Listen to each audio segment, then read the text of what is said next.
Hello my lovelies, it is time for another reading vlog, so stay tuned.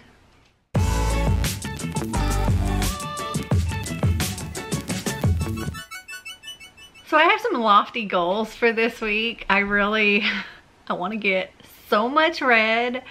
Let me tell you what I am currently reading. Right now I am working on Frankly in Love by David Yoon, and I'm a little more than halfway. I'm currently on page 240 of this, and yeah, right there. Ignore this piece of paper. But yeah, right there. And I am listening to the audiobook of The Twisted Ones by T. Kingfisher, and I'm getting close to the end of this. I'm on page 318, so I only have this much left. I started these last week, and I pretty much told you about them in last week's vlog, so I won't go into too much about what those are about, at least not until I finish. Anyway, I was also supposed to start my buddy read of Ready Player One yesterday, and I haven't started that, so I'm behind. So I also need to catch up with this today. But yeah, this I'm supposed to have read by the end of the weekend. What you barking at, Bella? And then my other goals. This. So I want to do my Once Upon a Book Club book that is by the book by Amanda Sellette. The Hive by Barry Lyga and Morgan Baden. And Don't You Forget About Me by Kate Karras Quinn. So let's see what these things complete, if they complete anything. Okay, so By the Book completes for Bookopoly, my cute book. And it also completes for the Magical Readathon, The Mist of Solitude, read a standalone. And The Hive, this one also completes for Magical Readathon, Obsidian Falls, read a thriller or a mystery book. And I think that's it. Oh wait, Don't You Forget About Me is for my Have I Read It. This was one of the picks for that. So somebody decided to start using some kind of heavy machinery out there. Okay, oh, and Ready Player One is only the buddy read. The Twisted Ones is one of my wheels and one of my cards against my TBR. Frankly in Love, I don't know if y'all can even hear it or not, but I can hear it. Anyway, Frankly in Love was one of my wheel things. So yeah, my goal is to finish 6 books this week. All of this. And I do plan on doing the Magical Readathon 24-hour, up all night, whatever you want to call it. So I'm going to do that, which is on Saturday. So hopefully that will help me complete some stuff. I think I just got this shirt on, but I think I might change into something else that can get stained, because I want to work on my enclosed patio. I really need to do that, and it might be too late in the day now, but we'll see. Yeah, I'm gonna get to doing something, and I will talk to you later.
on Tuesday, as you saw, I got a lot of painting done to the ceiling in the enclosed patio. I'm very, very happy with that.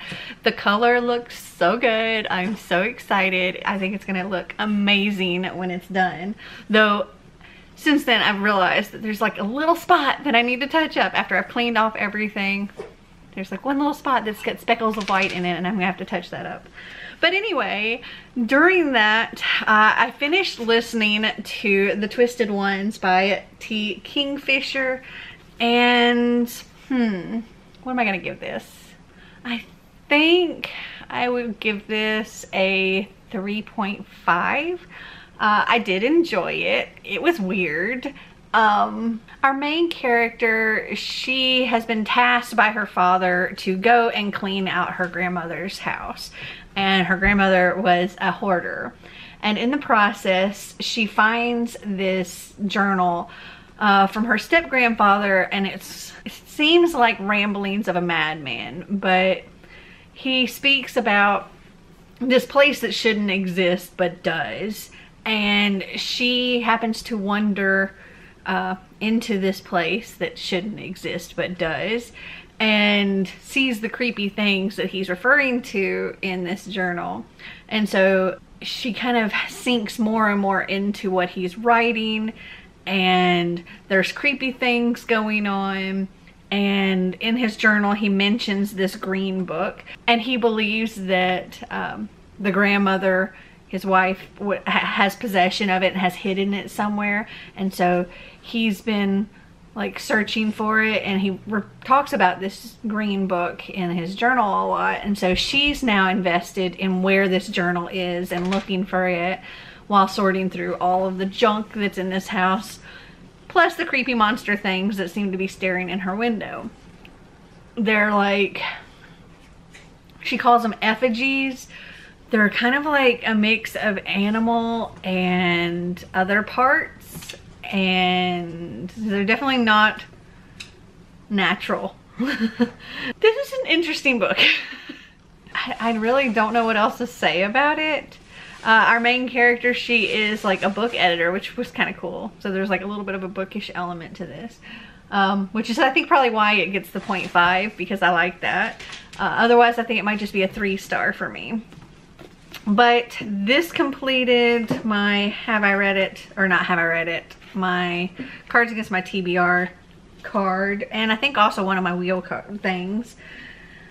And then when I finished that, I got caught up on my buddy read from Ready Player One. I found the audiobook, I think, on Hoopla for that. So I'm listening to that, and then I also got the audiobook on Scribd of The Hive by Barry Lyga and Morgan Baden, and I started listening to this once I got caught up on Ready Player One. Hold on, Einstein's got something in his mouth he's not supposed to.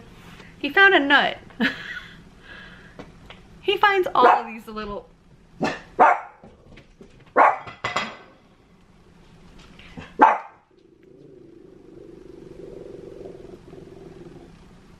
Bella sees the mail lady outside, so she's going nuts. Hold on.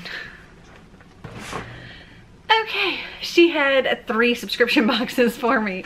So, whew, okay. Anyway, so I got through a good chunk of this on Tuesday, but I didn't finish it. And then yesterday, which was the 15th, Cece and I, Cece from Cece's Reading Journey, we had our mid-month live reading sprints on my channel, which if you're interested in checking that out, I'll link it up here. And during that, I, again, caught up on my Ready Player One. I read a tiny bit more of Frankly in Love, and I finished The Hive. So right now on Frankly in Love, I'm currently on page 336 of this, so I only have this much left, not a whole lot. And I'm currently on page 170 of Ready Player One and The Hive. This one's a hard one to rate. Like, I really, really liked it. But that ending, when I finished it, I was just like, I just shook the book. I was like, no. And I immediately went on Goodreads to see if this was part of a series, and this is just the first book. And it's not. It's standalone. So that's it. And it just left me like that. And because, oh goodness, my hair is a mess. It had a bit of an open-ended ending, and I was not okay with it. I was not okay with it. This is sort of set in a society that's like now, but just a little bit in the future. So I think this came out in 2019, I believe.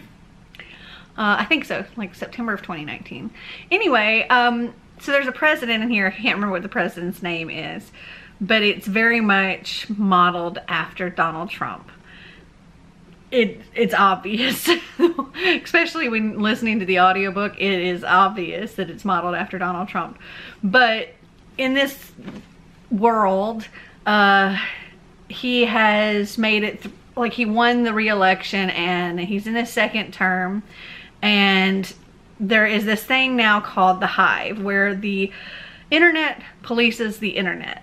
So there is Hive justice. So on things like Twitter and other social medias, you have like, dislike, and contempt.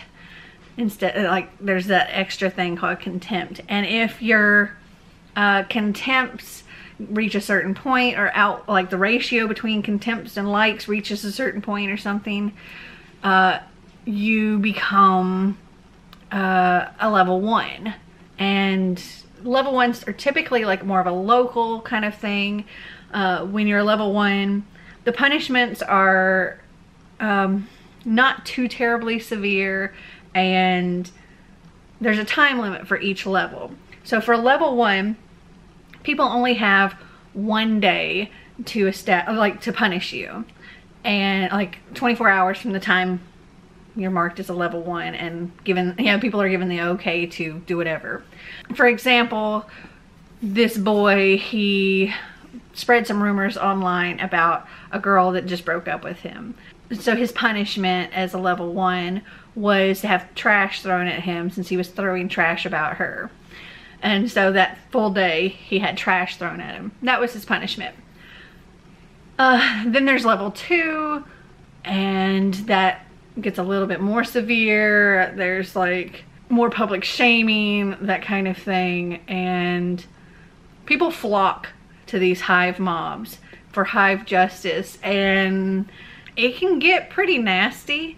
They're up to, so there's like 5 levels, and I know like level 4, people have like 6 months to find you and punish you, and that's things like stoning or whatever like that.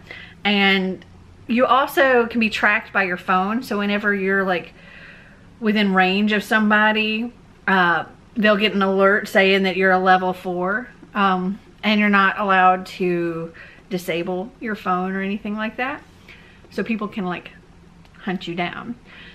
A level 5 is the highest level that anyone has ever seen, and that is really, really severe. Like, people can kidnap you, starve you, all kinds of stuff, torture essentially, and they have a year.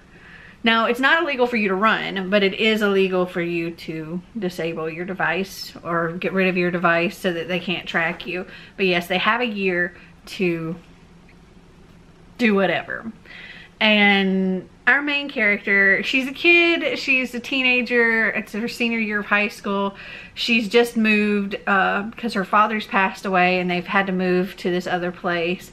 And the popular girls kind of welcome her in, and then they end up egging her on to make this joke about the president's grandchild, because apparently the president's grandchild is just really, really ugly, and his mother is like super hot, thank Ivanka. And she makes this really crude joke, something along the lines of, too bad the abortion didn't take. It was a very uncalled for joke. It was crude, but again, it was a joke.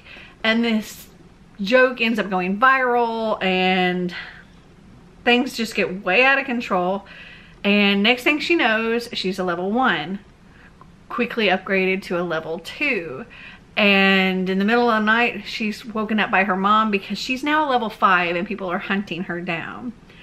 And something people have never ever seen before happens, and she finds herself as a level 6, which has an infinite amount of time, and it is kill on sight. So for making this joke about the president's grandchild, she's now being sought after to be killed. And yeah, that's what this is all about, and how social media got way out of control. I think I'm going to give this 4 stars. Yeah, like, it could have gotten even more depending on, like, if there was a series, if there was something else that came after this, then it might have gotten a 5-star from me. But the way it ended made it 4 stars. But yeah, it was a lot of fun to read. And between Tuesday and Wednesday, I think these both came Tuesday, I can't remember, I got some more book mail. So let me open these up. I'm pretty sure I know what this is. I think this is something I pre-ordered. This might also be something I pre-ordered, but I'm not entirely sure. I ordered a few things from Book Depository, so we shall see. Okay, so the Book Depository one was This Winter by Alice Oseman. This is, it's a bit of a novella. It's set in, like, I think the Heartstopper world, but this is part of the Solitaire series, and it's a very short book. It's, the text is large. There's also, like, art throughout. And like text conversations. This will be a very quick read, I'm sure. I ordered this edition because I actually have more of these Alice Oseman books coming, and I think they're so pretty. But this says, this winter has been a tough one for Tori, Charlie, and Oliver Spring. They are all trying to get through Christmas Day with minimum drama. For Oliver, that means Mario Kart with his brother and sister, but for Tori and Charlie, it means putting the past few months behind them. Will this Christmas drive the Spring family apart or start to put them back together? And this is like a prequel novella, so this one's book 0.5. Oh, this one's so pretty. This is the one that I pre-ordered from Amazon, and I'm torn because I think that I'm gonna end up with 2 copies of this, because I know this book is going to come in a Bookish box, subscription box, and I don't know if I'm gonna love that cover as much as I love this one. So I don't know if I want to get rid of this, like send this one back to Amazon or what, or if I'm just gonna have 2 copies of this book. But that is Defy the Night by Bridget Kimmerer, and oh, look, it's so pretty. Oh, it's so pretty. Like, this is like very hollow. Oh, I love it. Okay, this says, a kingdom divided by corruption, the king desperately holding it together, a girl willing to risk everything to bring it all crashing down. The kingdom of Kandala is on the brink of disaster. Rifts between the sectors have only worsened since a sickness began ravaging the land, and the only known cure, an elixir made from the moonflower petal, is severely limited. The king holds on to a tenuous peace with a ruthless hand. Out in the wilds, apothecary apprentice Tessa Cade and her best friend Wes are tired of watching people suffer. They risk their lives every night to steal moonflower petals and distribute the elixir to those in need, but it's still not enough. As rumors spread that the cure no longer works and sparks of rebellion begin to flare, a particularly cruel act from the king's justice makes Tessa desperate enough to try the impossible, sneaking into the palace. But what she finds on the inside makes her wonder if it's even possible to fix Kandala without destroying it first. From New York Times bestselling author Bridget Kimmerer comes a brand new blockbuster fantasy series, and I'm very excited for this.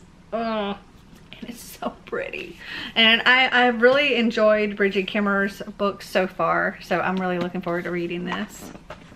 Okay, so that is it as far as my update goes, and I will just talk to you later.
So Xander's school had another away game last night, and I was a chaperone, and oh my goodness, we actually won. We were surprised when they scored because I think that was the first time they've scored all season. So that was pretty awesome that they actually won. So that was a much more entertaining game to go and watch. But I didn't actually get a whole lot of reading done while I was there, because I was actually watching the game. But I did end up finishing something after I got home. I finished Frankly in Love by David Yoon. And I'm gonna have to give this 4 stars. It's funny because originally I was thinking I was gonna DNF it when that first little bit, just because of the writing style. But I think the writing style slightly shifted or improved as the story went on. And I really enjoyed it. There was a lot of cute, there was a lot of sweet, there was a lot of sad. I think I've told y'all about this, but if not, I'm going to tell you now anyway. So this follows Frank Lee, who is Korean American. His parents came from Korea, had their 2 kids here in America. Their kids barely speak Korean, and they kind of fully embrace the whole American thing. Now, Frank's older sister, Hannah, she was like valedictorian, super smart, great kid, went off to college, went off to law school, became a lawyer. Frank and Hannah's parents are very racist, very, very racist, and they have opinions about every race except for Korean. And Korean people are the only ones that they're okay with their kids dating. So when Hannah gets involved with Miles, this black man, her family pretty much completely disowns her. Well, her parents do. Frank doesn't. He talks to her often. But she is ostracized from the family, and Frank doesn't get to see her or anything like that, and she can't come home. And Frank finds himself interested in this white girl named Britt Means, and again, it's not okay with the families. And when I say the families, there are these group of Korean families. They get together once a month, every month, because they all came over to America around the same time. And so for many years, even before Frank was born, they've all gotten together for these things called The Gathering, and just have dinner at different people's houses. And they all have kids around the same age as Frank, and so they all hang out together, and they call themselves the Limbos because they're kind of like in between. They don't feel fully Korean, but at the same time they don't really feel fully American either. Hold on, Einstein's. What do you got, Einstein? Hold on.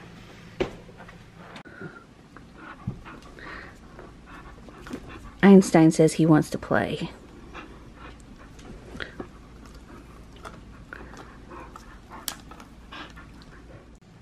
Anyway, so at these gatherings, the Limbos all hang out together, and one of the other Limbos, a girl named Joy, she has been dating this boy named Wu, who is Chinese, I believe. And again, that's not okay with the families. So Joy and Frank, they kind of come up with this brilliant plan where they're going to fake date each other so the families will leave them alone and they can actually go and date who they want. So Frank goes and picks up Joy, and the parents are all happy because they're going on a date together, and then he drops Joy off with Wu, and then he goes and picks up Brett, and they have their date, and then they meet back up, and he takes Joy home. So there's this whole cute fake dating thing going on, but there are also like a lot of other things going on. I will also say that there's topics of cancer and loss of a parent and that kind of thing in here as well. But yeah, I can also say there's a lot of racism. When it comes to the families, there's a lot of racism. And when it comes to some other people in the story, one thing I will say though is the author, the names that he came up with for a lot of people were just kind of, really? Like this one teacher who's the gentlest person you'll ever know, his name is Barry Soft. And Woo's name, because she would go, I love Woo. And there were some other names in here that I was just like, really? I can't think of them right now, but there was also some super sweet things in here, and there was this one reveal that came out, and I loved it so much. And yeah, so yeah, I'm gonna give this a 4 stars. And then I listened to some more of Ready Player One. I'm not fully caught up to where I'm supposed to be. I'm currently on page 259. I'm actually like a chapter behind where I'm supposed to be. So I need to get caught up on this today. And today I also plan on starting by the book, or actually I have started, but I'm only 2 pages in. But this is one of my Once Upon a Book Club young adult boxes, and the reason I only read to page 2 is because the first gift is on page 2, so I wanted to come on here and open that up. But also today is the magical 24-hour readathon. I think it starts at 1 p.m. whatever time zone you're in, so I still have like about an hour and a half until that starts. So I'm going to try to get a few other things done before that. But I did want to come on here and open up this gift and show it to you. But then I've got, like I said, other things I need to do. I want to film a pup box unboxing with Mr. Einstein here. Yeah. And I have a video that I need to get uploaded that I was supposed to actually do like several days ago. So I need to do that. And I feel like there's something else, but I can't remember right now. So yeah, I'll probably listen to Ready Player One while I put my makeup on to do my filming. But anyway, let's open our first gift. So in the book, it's literally right here, very first page. Well, it's page 2, but like the first page is a diary entry, and then page 2 starts chapter 1. So it says, after fumbling for my bookmark, which had slipped between cushions, I levered myself upright. So maybe we have a bookmark. Okay, so here is the gift for page 2. It's in this envelope. It's very cute. And It is a bookmark, and it looks like a typewriter and a page coming out, and it says WWJAD. Did it say what that means? Hold on. Okay, so it doesn't say, at least what I've read, what WWJAD means, but I figured it out. WWJAD stands for What Would Jane Austen Do? Because our main character, Mary, she is a walking encyclopedia of mistakes that have been made, especially by her favorite literary heroines. So when some new friends seem in danger of falling for the same tricks employed since the days of Austen and Tolstoy, Mary starts compiling the Scoundrel Survival Guide using archetypes of literature's debonair bad boys to spot red flags in the dating department. Despite her best efforts, she soon finds herself falling for a supposed cad, the same one she's warned her friends away from. Without a convenient rain-swept moor to flee to, Mary is forced to admit that real life doesn't follow the same rules as fiction, and if she wants a happy ending, she's going to have to ditch the books and write it herself. So, I plan on tackling this a lot today. My goal today is to finish this and to get caught up on this, and to start Don't You Forget About Me. So, maybe I have a hope of finishing everything this weekend. Okay, I'm gonna go because I feel like this has been way too long to check in, and I will talk to you later.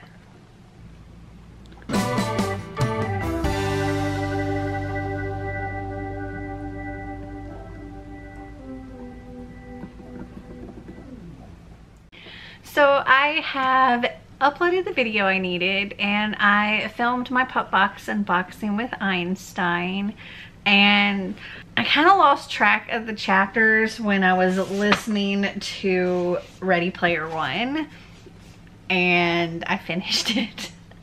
Granted, this was a reread for me. I think the last time I read this, I physically read it, and I gave it 5 stars. Upon rereading, I don't know, I think maybe it's a 4-star for me this time, but I still thoroughly enjoyed it. It was so much fun. For those that don't know what Ready Player One is about, there is this virtual reality world called Oasis that a man named James Halliday has created.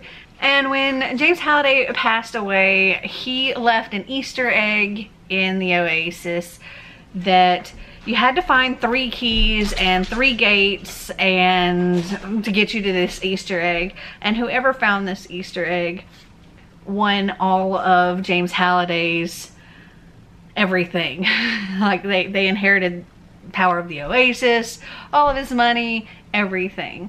And it's been years of people like hunting things down and trying to figure this out. And one kid named Wade Watts figures out the first clue. But in addition to everybody trying to figure this out, there are these group of people called the Sixes that they want to take the Oasis and make it into something much more corporate and charge people monthly fees and all of that, which when James Halliday created it, there was literally just a 25-cent one-time fee, and that was it. And the Sixes, they want to make this make a whole lot more money, and so they've got a ton of people working to try to get control of the Oasis, but nobody really wants the Sixes to get it and change it in that way. There's also an insane amount of like 80s pop culture references, and I am here for it. I love it. It's so much fun. And I have heard not great things about Ready Player 2, but I'm still really curious and really want to read it. I want to know what goes on in that. So yes, this time around I'm going to give this 4 stars. Also, we are now like 2.5 hours into the magical 24-hour all-nighter. So I think I've done pretty good for my start, and my plan is to now work on Buy the Book. So I'll have to like come back and check in with you whenever I get to the next gift. But also, I was going to go, like we were gonna go on a hike and do some swimming and take the dogs along, and it was gonna be a fun thing, but then the weather is apparently crap. It's been raining on and off, and it's just gonna be a muddy mess, so we're not going. And it's gonna continue raining on and off the rest of the day, and then pretty much raining for the next several days, so we won't be going this weekend. But that's okay. That means I can just hang out around the house and read. So that's what I'm gonna go do, and I will talk to you later. Okay, it is now 4:20 and I have completed a little bit more of By the Book. I am currently on page 88, which is time for our next gift. It says, holding my breath, I reached around him with the tape measure in one hand. So I'm guessing we're getting some kind of measuring tape. Okay, and our gift is in this little drawstring baggie here. Okay, we have this really cute little measuring tape. On the back it says, sometimes I pretend my life is happening inside of a book, which is a line from the book. So, little measuring tape like this, little button here to pull it back in. Very cute. I'll actually use that. And I forgot to show you earlier that yesterday I got some book mail. So let me show you what I got there. I got Nick and Charlie by Alice Oseman. This is a Heartstopper novella. The text is on the larger side. It's a rather short book. There's like text conversations, art throughout. And I really enjoy the Heartstopper book, so I'm happy to have this now. Okay, I'm gonna go and I'll talk to you later. So I got to the next gift in By the Book. I'm currently on page 115 and it is time for the next gift. Also, you may have noticed I changed my shirt because I think in a little while I'm going to go and work on the enclosed patio, if it's not too insanely hot. But I'm thinking with the rain, it might not be so bad in there. So let's get the next gift. Oh, I forgot to read you the line.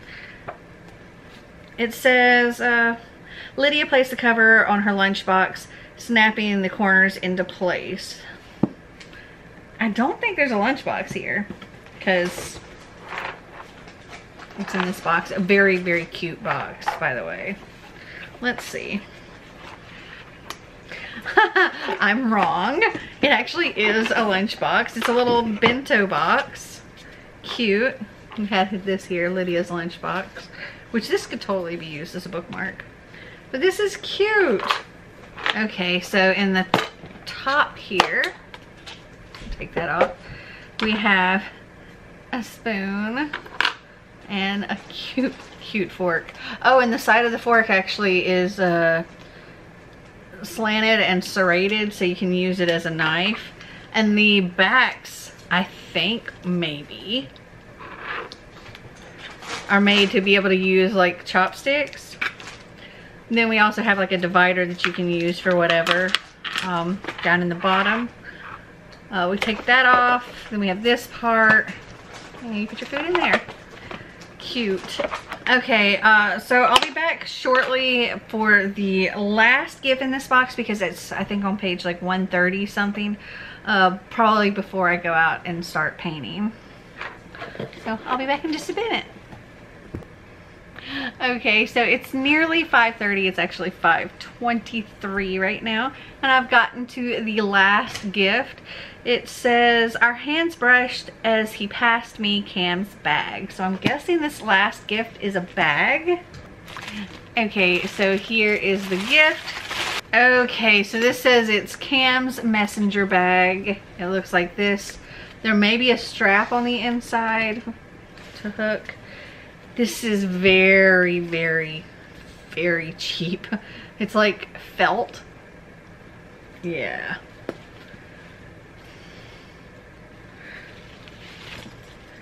Okay, so here is our strap to use for this. There is a little pocket in here. I could see this as like a book sleeve thing. Like you just stick your book in there. but that's it. Like I said, it's very, very cheaply made, and I don't know. All right, this one was a little disappointing. Anyway, that's it as far as the gifts for this book. I was able to find the audiobook on Hoopla, so I'm going to continue listening to this while I work in the enclosed patio. And I'll probably set up like a time lapse of me working in there. All right, I'll talk to you later.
Okay, so I finished painting the room, sort of.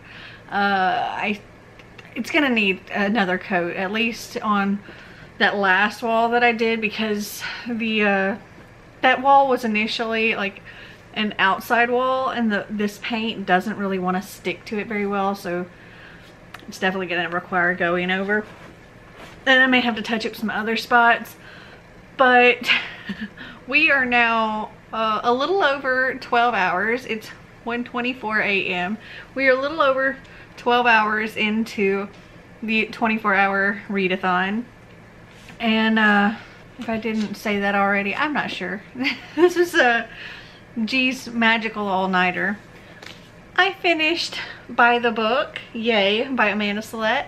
I'm gonna give this 4 stars. It was fun, cute, bookish. I had a good time. I already told you what it was about. Can't really say anything more than that without spoiling anything, but super cute. 4 stars. And I am tired. My hand hurts, my back hurts, and it is like almost 1:30 in the morning. So I'm going to go to sleep. Sleep for a bit, and in the morning when I get up, I'm going to start tackling Don't You Forget About Me by Kate Karis Quinn, and just see how much I can get done with this by 1 p.m. So I will talk to you tomorrow.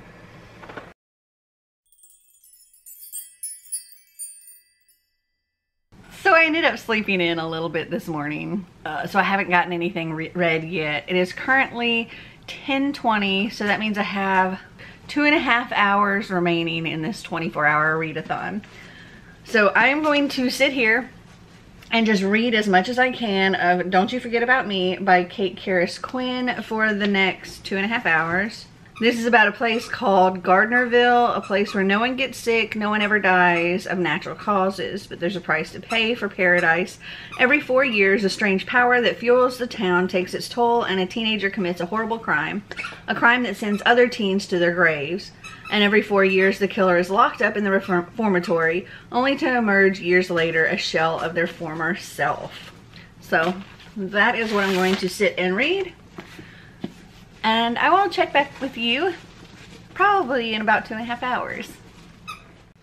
Okay, it is now 1 o'clock, which means the Magical Readathon is over. And I'm feeling like, oh my goodness, I am tired. I might need to close my eyes for a little bit longer. But I got to page 79 of this. It's weird. I'll let you know more about it later or in the next vlog. I don't know. Oh. So I think I'm gonna go and feed the dogs their lunch, close my eyes for just a little bit, and then I have a video that I need to get edited and uploaded.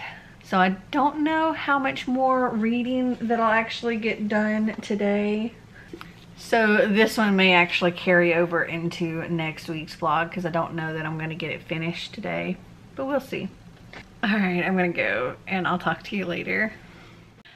So I continued reading a little bit more of Don't You Forget About Me today, and I got to page 130 of this. So I'm a little over maybe 1/3 of the way through it, but I'm definitely not going to be finishing it tonight because I'm going to be going to bed here in just a little bit. But this will have to roll over, I guess, into next week, but next week is the Fall Into Reading-a-thon, and unless I can find a prompt that this will work for, I'm probably going to have to like postpone finishing it until after I get through my prompts, so we'll see. But I wanted to go over what prompts I did fill this week. So I read the Twisted Ones. This was from one of my cards against my TBR. I also think it was one of my wheel things, but I'm not 100% certain about that. I completed the Hive, and this again was, I believe, one of my wheel things. Also one of my cards against my TBR. This was also for Obsidian Falls, read a thriller or a mystery book for the Magical Readathon. Frankly in Love was one of my wheel ones that got rolled over that I hadn't finished yet. Ready Player One was my buddy read that I did this week.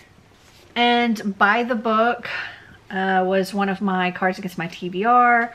Also one of my Once Upon a Book Club boxes. It also completed the prompt Cute for Bookopoly and Mist of Solitude for the Magical Readathon. So yay, I've completed 3 books on the novice path. Congratulations. I have actually successfully completed the novice path, but I do plan on reading more for that as well. I want to try to finish it all. I don't think this completes anything other than one of my Have I Read It things. So yeah.